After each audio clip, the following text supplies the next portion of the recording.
Another day outing with my varsity friends. অনেকদিন পরে আবারও ফ্রেন্ডদের সাথে যাচ্ছি ডে আউটিং এ। Hi, I am Arushi.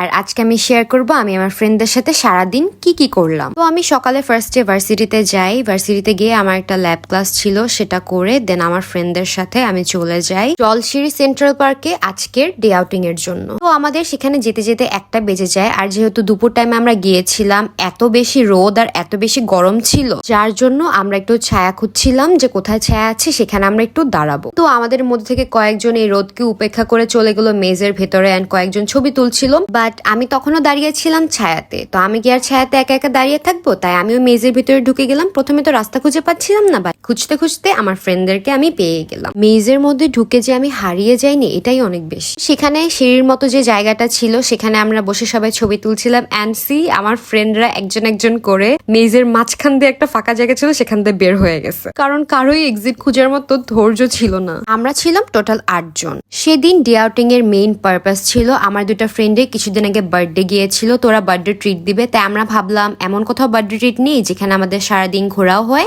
And এরপরে খাওয়া দাওয়া হয়ে যায়। এন্ড সেটার জন্য এই প্লেসটা ছিল খুবই ভালো। So thank you Ruchi and Jui for this amazing day. সেখানে গিয়ে আমরা এক একজন শুয়ে বসে কিভাবে যে ছবি তুলছিলাম, ও মাই গড, পুরাই ক্রেজি। সেখানে যাওয়ার পর আসলে আমাদের সবার কার ভেতরের যে বাচ্চাটা ছিল সেটা বের হয়ে যায়। এই জন্য আমাদের বিহেভিয়ার এরকম বাচ্চাদের মতো হয়ে গিয়েছিল।